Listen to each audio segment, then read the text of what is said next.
Welcome to RMC Patna. RMC Patna में आपका स्वागत है। आज हम लोग एमएस एक्सेल का दूसरा वीडियो बना रहे हैं। इससे पहले एक वीडियो बनाया जा चुका है। अगर आप लोग उस वीडियो को नहीं देखे हैं तो जाइए पहले उस वीडियो को देखिए। उसी से रिलेटेड ये वीडियो है। इसमें मैं यहाँ पे कुछ स्टूडेंट का डाटा दिया गया है, इसी के ऊपर मैं यहाँ पे काम करूँगा और फॉर्मूला का यूज करके आपको दिखाऊंगा। सबसे पहले टोटल की बात कर लेते हैं। टोटल में जो हम लोग फॉर्मूला लगाएंगे, जैसा कि यहाँ पे मैंने यहाँ पे ऑलरेडी फॉर्मूला टाइप करके रखा है तो आप इसे देख सकते हैं। टोटल यानी कि जोड़ना है इस सारे मार्क्स को, तो यहाँ पे हम लोग फॉर्मूला लगाएंगे सम का। सम का फॉर्मूला लगाने से पहले या किसी भी फॉर्मूला लगाने से पहले हम लोग सबसे पहले इक्वल टू टाइप करते हैं। तो सबसे पहले हम लोग यहाँ पे इक्वल टू टाइप कर लेंगे। इसके बाद हम लोगों को SUM सम लिखना है। फिर इसके बाद पोस्ट स्टार्ट किए। इसके बाद हम लोगों को सेल रेंज देना है। जैसा कि यहाँ पे मैथ में देखिए सेल रेंज हमारा यहाँ पे कॉलम B और रो 2 है, तो हम लोग यहाँ पे सेल रेंज लिखेंगे B2, क्योंकि हमको B2 से E2 तक काउंट करना है। ठीक है, तो हम लोग यहाँ पे क्या करेंगे, इसे काउंट करेंगे। तो हम लोग यहाँ पे लिखेंगे सेमी कॉलन, यहाँ पे लिखेंगे E2, फिर इसके बाद ब्रैकेट को हम लोग यहाँ पे बंद करेंगे। इसके बाद हम लोग यहाँ से सिंपली इंटर प्रेस कर देंगे। जैसा कि यहाँ पे हमारा मार्क्स ऐड होके आ गया है। थोड़ी सी यहाँ दिक्कत हो गई थी, यहाँ पे मैंने D लिख दिया था, यहाँ पे D नहीं होके यहाँ पे होता हमारा E। ठीक है, तो चलिए इस तरह हमने यहाँ पे एक ऐड करने का जो प्रोसेस है फॉर्मूला से मैंने ऐसे कर लिया और इसे हम लोग सिंपली यहाँ से ड्रैग कर देंगे। तो सारा यहाँ पे ऐड होके आ गया है। अब यहाँ पे टोटल जो स्कोर था 4 सब्जेक्ट का 400 था, तो इसे हम लोग डायरेक्ट 400 टाइप कर देंगे और इसे हम लोग यहाँ से ड्रैग करके खींच लेंगे नीचे तक। तो 400 मार्क्स था। अब देखिए यहाँ पे परसेंटेज निकालना है। तो परसेंटेज निकालते हैं तो जो ऑब्टेन मार्क्स है उसमें हम लोग डिवाइड करेंगे यहाँ पे टोटल मार्क्स से, यानी कि F2 को डिवाइड करेंगे G2 से।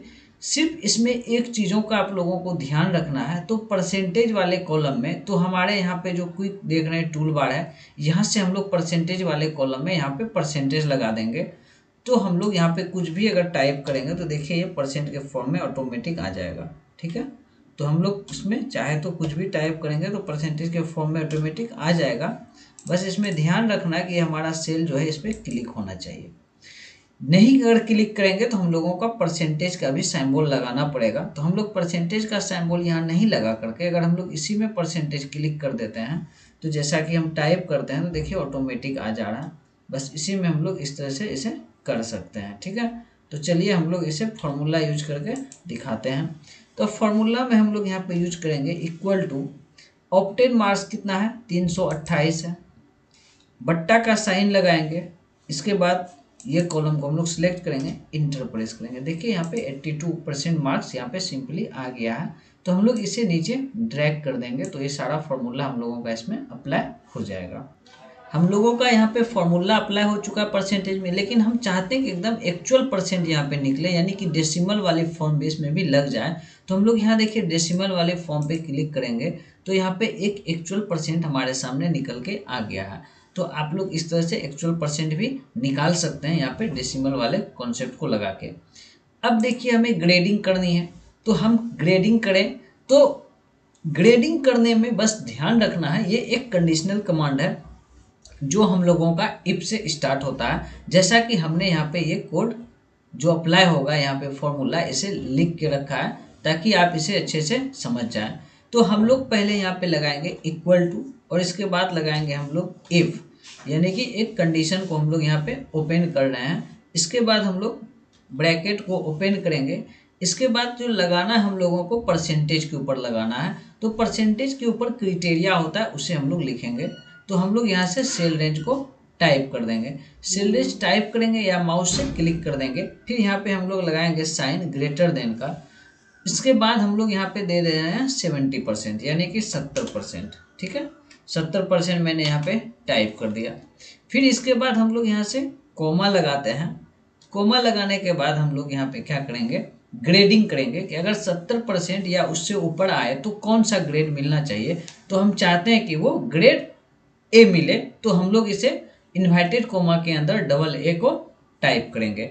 तो सिंपली इन्वर्टेड कोमा के अंदर हम लोग इसे डबल ए को टाइप किए, फिर इसके बाद हम लोग कोमा लगाएंगे, फिर एक स्पेस देंगे, फिर सेम कंडीशन हम लोग लगाएंगे इफ़ वाली कंडीशन, और इसके बाद फिर जो सेल वैल्यू है हम लोग उसे पुट करेंगे।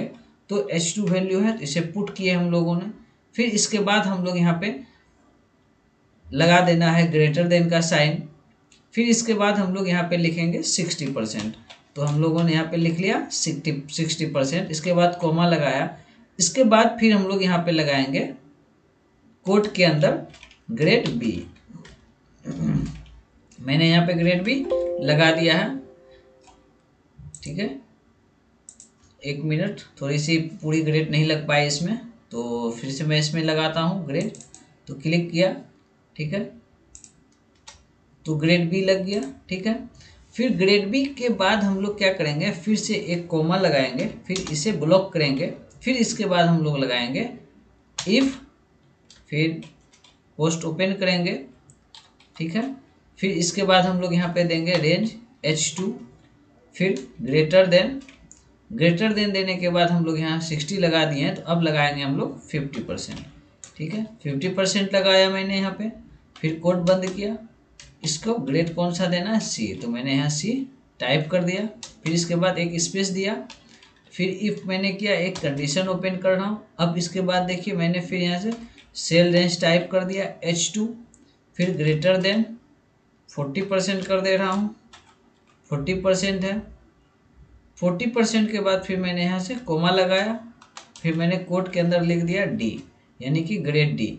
अब इसके आगे मैं चाहता हूँ कि इसके आगे अगर 40% से कम है तो वो फेल हो जाए, तो मैंने यहाँ पे सिंपली एक कोड और लगा देना है फेल का।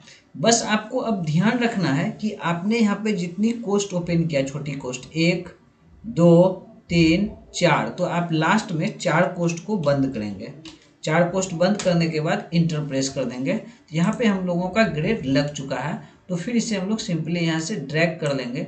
जिन्हें जो ग्रेड मिलना था वो ग्रेड यहाँ मिल चुका है। जैसा कि यहाँ पे फेल है, तो इसे हम लोग एक फिल कलर कर देते हैं, यानी कि ये फेल है। ग्रेड A B C जिसे मिलना था वो मिल गया। अब यहाँ पे हम चाहते हैं कि कौन पास किया या फेल किया, ये लिखा हुआ है टेक्स्ट के रूप में, तो हम लोग इसे कैसे लगाएंगे। तो यहाँ पे आपको दिख रहा होगा ये फॉर्मूला मैंने यहाँ लिख दिया है। तो हम लोग यहाँ पे सिंपली टाइप करेंगे इक्वल टू, इसके बाद लिखेंगे इफ, सेमी कंडीशन है उसमें भी, ये भी फॉर्मूला में। चलिए मैं इसको फिर से करके दिखाता हूँ। हम लोगों ने सेल रेंज दे दिया H2 ग्रेटर देन 60%, फिर कोमा लगाया, फिर कोट के अंदर लिख दिया पास, फिर से कोट को बंद कर दिया, ठीक है। फिर एक कोमा लगाया, फिर कोट के अंदर मैंने लिख दिया फेल। बस ये फॉर्मूला यहाँ छोटा इसलिए हो गया क्योंकि यहाँ पे 2 ही कंडीशन मैंने डाला कि अगर 60% से ऊपर है तो वो पास हो जाए, और जिनका 60% से नीचे है तो वो फेल हो जाए। तो इस तरह का मैंने कंडीशन लगाया और यहाँ पे इंटर किया, तो यहाँ पे हमारा फॉर्मूला लग चुका है। तो हम लोग यहाँ से इसको सिंपली ड्रैग कर सकते हैं। जैसे ही ड्रैग किया, जो पास है पास आया, जो फेल है फेल आया, यानी कि हम लोग कंडीशन लगा दिए कि जो 60% से कम है वो फेल कैटेगरी में। और हम लोग यहाँ से एक ग्रेडिंग भी लगा चुके हैं और एक यहाँ पे फेल लगा दिए हैं। तो लगभग सेम ही फॉर्मूला है, बस इसको ग्रेड ज़्यादा देना था, तो इसलिए यहाँ पे हम लोगों के फॉर्मूला थोड़ा सा ज़्यादा हो चुका है। अब यहाँ पे हम लोग लगा देते हैं ABS। ABS हम लोग इसलिए लगाते हैं कि हम लोग चाहते हैं कि कोई भी डाटा नेगेटिव फॉर्म में नहीं आए, यानी कि 2 संख्याओं के बीच का अंतर हो, यानी कि वो माइनस में नहीं हो, तो हम लोग इसलिए वहाँ पे लगाते हैं ABS फॉर्मूला। तो हम लोग सिंपली यहाँ से टाइप करेंगे इक्वल टू ABS, इसके बाद कोस्ट ओपन करेंगे। हम लोगों को यहाँ दिया गया मैथ और साइंस के बीच निकालने के लिए, तो मैथ का सेल रेंज देखिए B2 है और साइंस का सेल रेंज E2 है, यानी कि B2 को घटा देंगे E2 में, B2 को घटा दे रहे हैं हम लोग E2 में। फिर पोस्ट बंद किए, इसके बाद इंटर प्रेस किया, यानी कि 2 सब्जेक्ट के बीच का जो अंतर है, यानी कि डिफरेंस जो है यहाँ पे हम लोगों का क्रिएट हो गया है।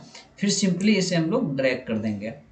अब हम लोगों का ये फॉर्मूला का जो भी काम है यहाँ पे हम लोग कर चुके हैं। उम्मीद करते हैं कि आप लोगों को ये अच्छे से समझ में आया होगा। और आप लोग यहाँ पे फॉर्मूला इसलिए क्विक फॉर्मूला लिख दिया गया है ताकि आप लोग इसे देख के प्रैक्टिस करें और इसे अप्लाई कर लें। बस आप इसका एक स्क्रीनशॉट ले लें, और सेम एज इट इज़ आप लोग इसे बना के देखें। तो ये तो हो गया पूरा कॉन्सेप्ट वाली बात। अब चाहते हैं कि आप इसे प्रिंट आउट निकालना है तो आप इसे प्रिंट ले सकते हैं, चाहे तो एक पेज में सेट कर सकते हैं। इन सभी चीज़ों की रिगार्डिंग मैं बात करूँगा फिर नेक्स्ट वीडियो में। इस वीडियो में आप लोगों के लिए इतना ही। उम्मीद करते हैं आप लोगों को अच्छे से समझ में आया होगा। Thank you for watching.